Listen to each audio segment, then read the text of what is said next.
Thank you very much.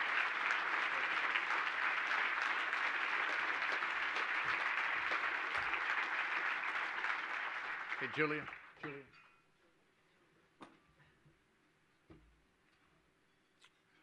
Mark Twain once said that it always made him feel extremely uncomfortable when people said nice things about him, because he's always afraid they would leave something out.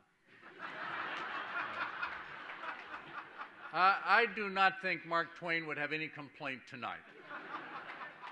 And I want to thank my dear brother Brian Stevenson, the year that we lived together. If ever there was practicing poverty law,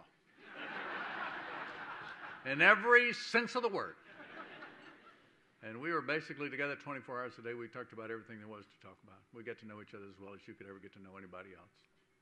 And I love you too.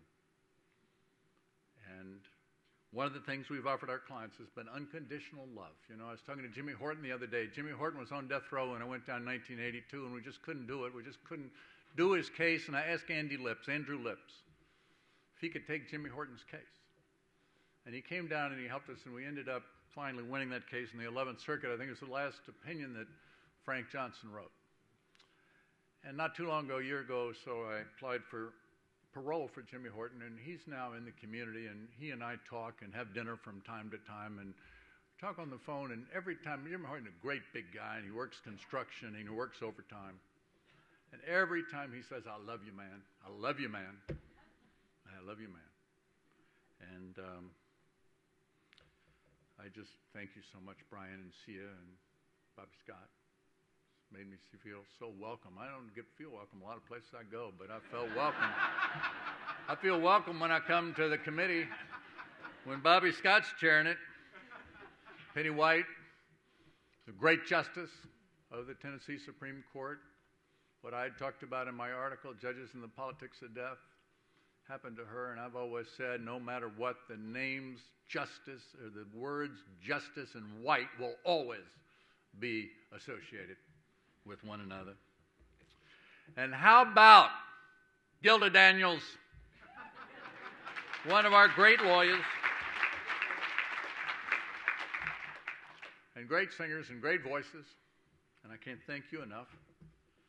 And of course, our incomparable director, Sarah Chitanchi. I decided about 7 years ago I was doing a lot of things. I was raising money, I was doing administration, teaching law school, litigating cases. Oh, well, some of this maybe somebody else could do, and we couldn't have anybody better than Sarah Chitanchi. She does it so much better than I do.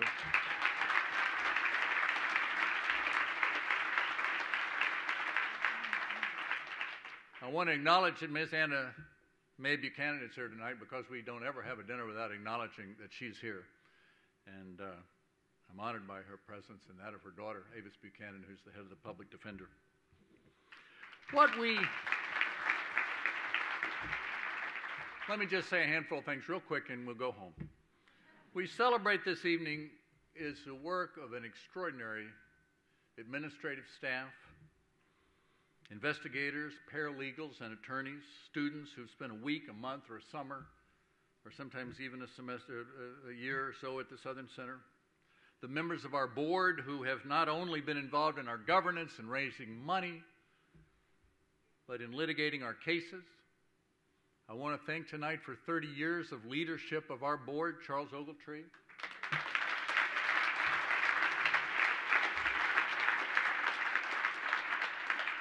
Charles Ogletree has not only been with us every step of the way, he came in and represented James Ford. James Ford's alive today because of what Charles Ogletree and because of what Brian Stevenson did in representing him.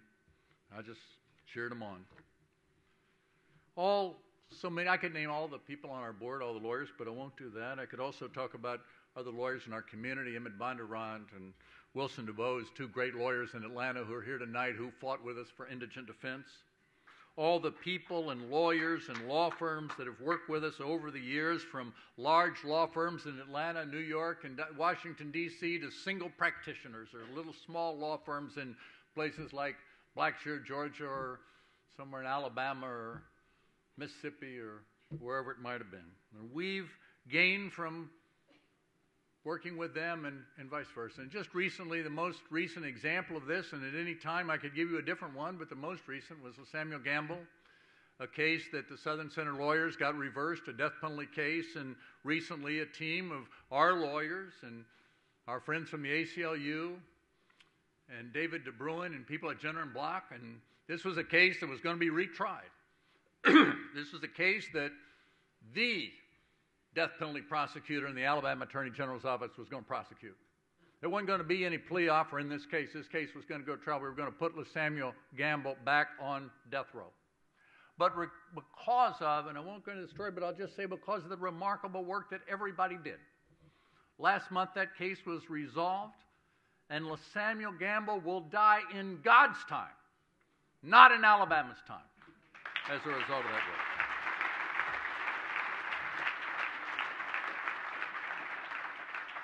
In the donations that people have given us, large and small, whatever it is we celebrate this evening, we built it together. We built it through teamwork. And I've often said I have never done anything that I wasn't part of a team for a long time. George Kendall and I and other people, Brian and others, we never tried to do anything on our own. We just teamed up. I've been real fortunate to be on these teams when I was given stewardship of this little program that John Britton and David Lippman brought into existence. No one else was interested in the job. As was alluded to earlier, it's because there wasn't any money to pay you. You know, not a lot of people want a job that doesn't pay anything. And I've always told my students, don't compete for the jobs that everybody wants. Go for the job that nobody wants. You'll probably get it. You know? Bob Morton and I went down. We assessed the situation. We said nobody in their right mind would take that job. So, I mean, we had to take it. And I did write the rent for the first month. We did go a long time without getting paid. But I was so glad to get that job because I had the great privilege of growing up in the Martin Luther King era of American history, from the Montgomery bus boycotts to Dr. King's assassination. And the two lessons we learned from that I did, and I've been so glad I've been able to apply them in my life. One was there's nothing more important than ending racism, poverty, materialism, and militarism. And there's nothing less important than how much money you make doing it. This is a good job for that.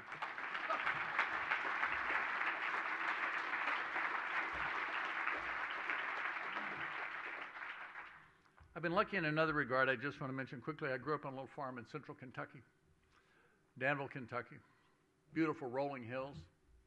It's where the vice presidential debate was. You may have read in the New York Times that it has a bakery that makes the best donuts of any bakery anywhere. And I grew up on those donuts. And but when I grew up there, the community was segregated just where as Brian grew up and as segregated as any southern community. Most people wanted it that way. Most white people resisted that. Most people didn't want any change, or if they wanted anything, they didn't want to be involved at all. And I've said this before, and I'll say it just tonight because my family is here, and I'm so delighted they are. The more I look at it, the more remarkable it is to me that my parents, my father a farmer, my mother a homemaker, that at the time when our community was struggling over racial segregation, racial justice, they were a part of change. They were a part of racial justice, and for them there wasn't anything complicated about it. It was just that it wasn't right to treat people differently because of the color of their skin. It's a simple, straightforward, obvious lesson, but it was lost on so many people then, and it's been lost on so many people today. I wish my father could be here, but he's no longer in life. I wish my godson and my nephew, Benjamin Bright Moran, who was killed at age 18, could be with us tonight. He's not, but we remember him on these occasions. We remember him. But I am honored that my mother's here tonight, Patricia Bright.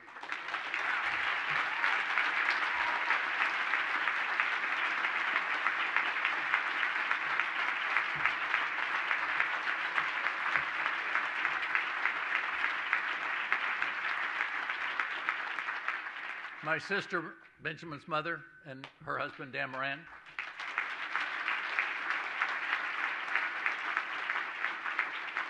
my sister Sally, who is the liaison to the Biden campaign during the debate, and I was glad Hunter Biden, the Vice President's son, dropped by a minute ago, and I was glad he said they did a good job. My brother, Jim Bright,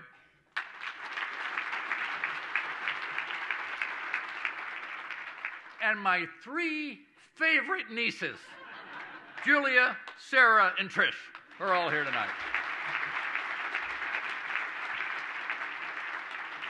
Along with my cousin Jane Rutherford and her husband Rick. Thank you all so much. It means so much that these people came so far to be here with me tonight, just as Jeannie Woodford. I can't thank you for coming all the way from California. Meredith Hightower from coming all the way from Los Angeles. And other people who've come here and been a part of this.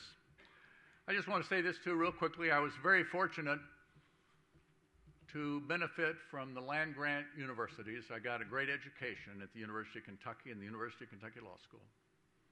President Lincoln started the land-grant university so that people like me could go to law school and be a lawyer. Somebody who grew up on a farm. That my sister could be a doctor. That my sister could be a journalist. It's a government program that worked tremendously well for me. My tuition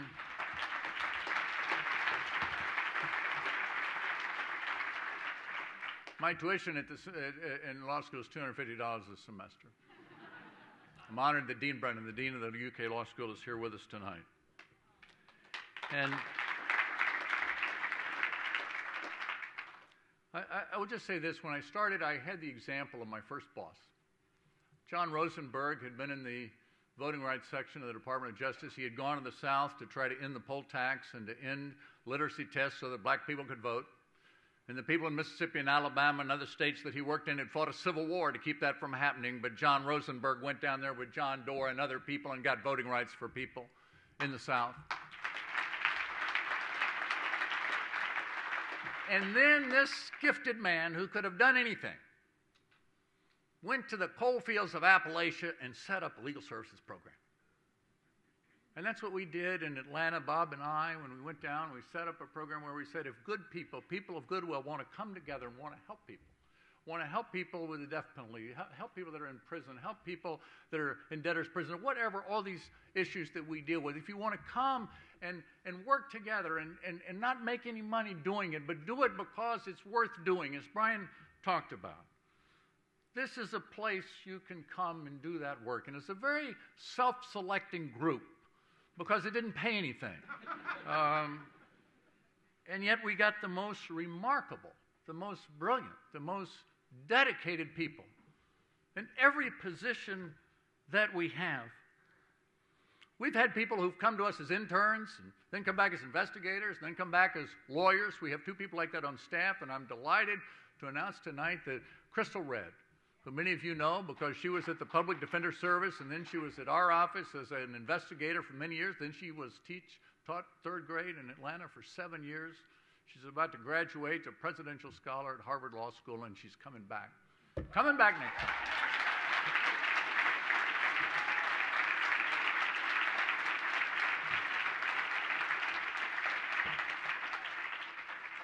One person has been with us 25 years, Mary Brown Sinclair, who's here, who we've acknowledged.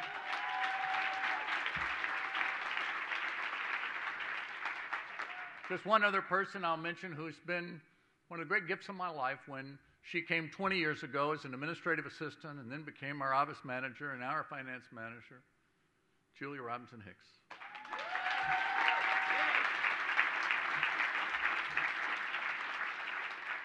When Jeannie and her group at Death Penalty Focus asked us to come out and accept an award in California, I asked Julia and Patricia Hale, our administrative assistant, is not here tonight because she said like to work behind the scenes. She's back at the office, but I took them there. And I said, these are the people that have worked and have made this happen. This is one thing we did at this office. There's no hierarchy between the administrative staff and the investigators and the paralegals and the lawyers. And I've often said about Julia, we've never, ever, in all the time we've worked together, we've never had a crossword. Never a crossword. Preparing for hearings, preparing for trials, filing briefs, pleadings, seeking stays of execution, sometimes getting stays, sometimes not getting stays. And we've done this generally in the way we've done our work. Calm, cool, collected, respectful to one another, thoughtful about it. We were no drama long before Obama, I'll tell you that. It's been a family. It's been a diverse family. We've always had more women than men. We've had a number of people of color.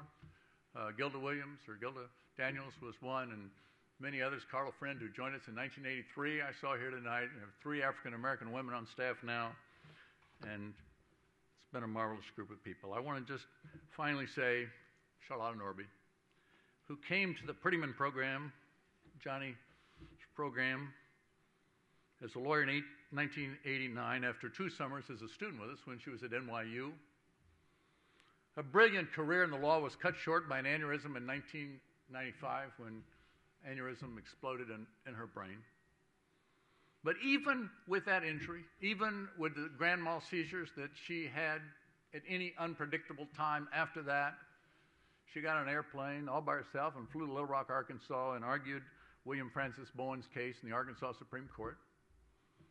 She won that case, got it reversed, and she recruited a great lawyer from New York to come down and retry it, and William Francis Bowen will die in God's time, not in Arkansas's time.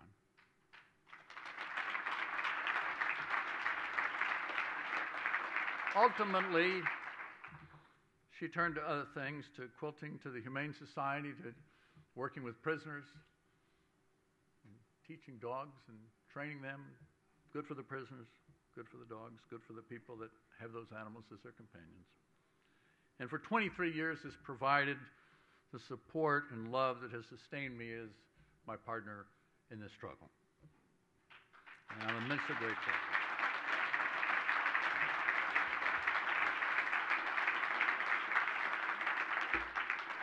And finally, I just want to say this. I want to thank each and every one of you. I want to thank you for being here tonight. You have sustained us with your contributions, but you have sustained us in our spirit with your support. You have helped us carry on in a multitude of ways. The loneliest time I ever had in my life was when I was in an execution chamber where the only person in there with me, besides my client, was the father of the victim. Everybody else was a police officer. And I watched James David Rollerson when he was put to death. Just 10 days earlier, I had watched Joseph Carl Shaw when he was put to death. And when the execution of James David Rollerson was over, the police officers all were giving each other high fives. They were cheering. They were clapping. This is my client, this is a man that I'd come to love and know, who had just been snuffed out. Of course, there was still work to be done. There was still a mother to be comforted. There was still things to do in that case. But it was the loneliest moment I think I've ever had. I always work with teams, but that was the loneliest moment. Tonight, I'd have to say, whatever same kind of questions Brian talked about can we go on? Can this cup be passed? Do we really have to do this? This was my 3rd year, 1985, my 3rd year at the center, 2 executions, 10 days apart. And then Bob Moore and I, the next Monday, had to be in Mississippi in Biloxi to argue Kenneth Wheat's case or have an evidentiary hearing. United States District Court. You've sustained us through all this. And tonight, I have felt with so many people, my students, with all of you who've been a part of our work in so many ways. There's not a person here who hasn't been a part of our work in some way. And I just want to thank each and every one of you for being here, for supporting what we've done, for helping us in our way bring a little bit of justice to the darkest parts of the country.